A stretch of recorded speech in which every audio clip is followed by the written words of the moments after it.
Hey, what's going on, guys? It's Mike for SimRacing604, and today I'm very happy to announce a new collaborative project. So yesterday was able to connect with Alex over at The Extra Mile, as well as Davy Jones on his channel, and we got together, we sat down over Skype and did a little over an hour worth of podcasting, and it was really awesome. It was a whole lot of fun. So our sort of shared intent is to do a recurring podcast and give it to you guys both in video format and in audio format. Well, not video format, but on YouTube, and also eventually, hopefully, on iTunes. So but for that, we need your support. So if you're interested, I'm going to add a little teaser to the end of this video, but head on over to Davy Jones' channel. Make sure you hit subscribe to him, and you'll get all the podcast updates. But the full version is hosted on the Davy Jones channel of yesterday's podcast, and it was really, really fun. We just had kind of a shared love of sim racing, and the chemistry worked out really well.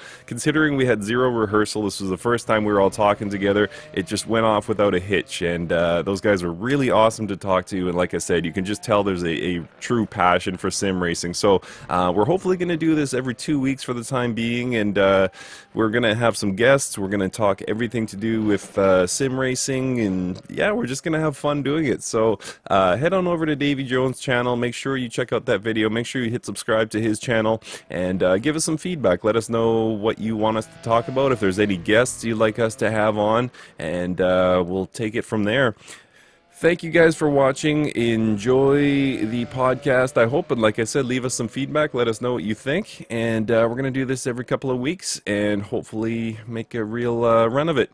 Thanks, guys, and we'll see you next time. As competitors, and we're kind of attracted to that, right? Yeah. Mm-hmm. Yeah. And I'm the same way. Go ahead, Alex.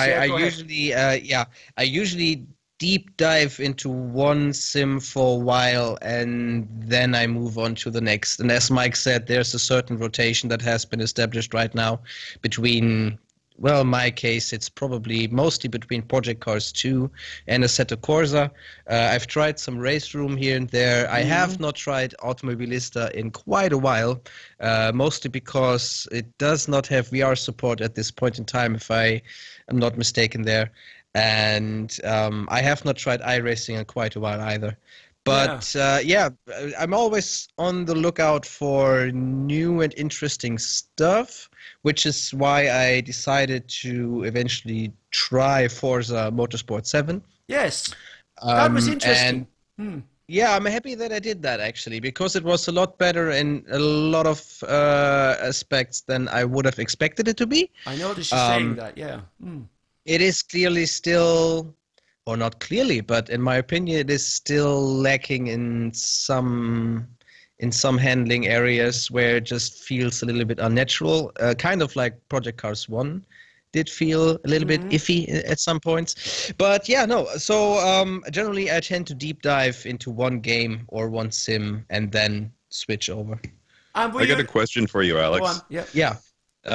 So you are, the master of oversteer. You're so much better at it than I am, and I imagine you have to really feel your car and know when your traction bites and when you're losing traction and things like that.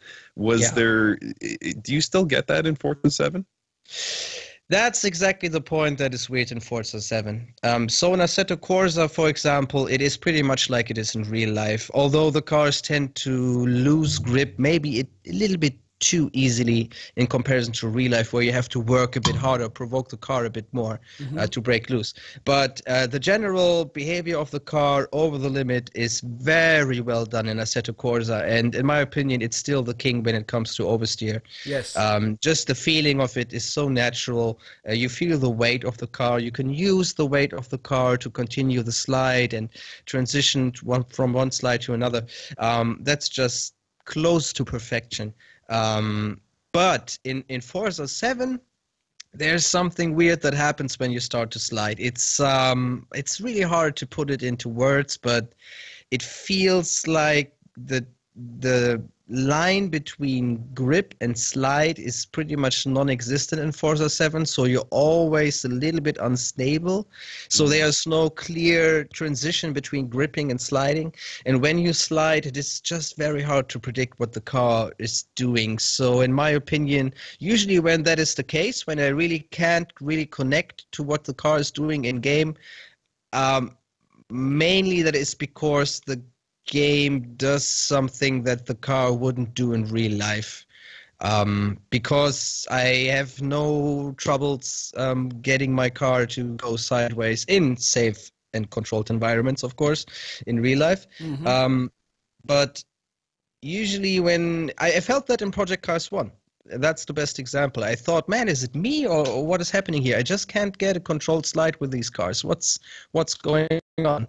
And then I read other people having the same problem with it, and it is so much better in Project Cars 2 in some cars in Project Cars 2. Yes. It is still a bit weird in some cars there, but it is, generally speaking, a lot improved in that game. So over the years when I have felt that I can't really connect with what the car is doing in the game, it's usually because there's something wonky in the physics engine, whatever it might be. So yeah, in terms of Forza 7, it's not quite there yet. And I think what it's missing, at least for wheel users, is that I don't mind it being arcade to a degree, but it should be fun. Yes. I should be able to get the car to do what I want it to do. But that is not really the case in Forza 7. My personal theory is that it's mostly been developed for gamepad users, and that wheel users are a fraction of their user base at this point, maybe not even 10%, and across all platforms. And so I think that might be part of the reason. Maybe the car setups are more, I don't know, are better to control with a controller and are therefore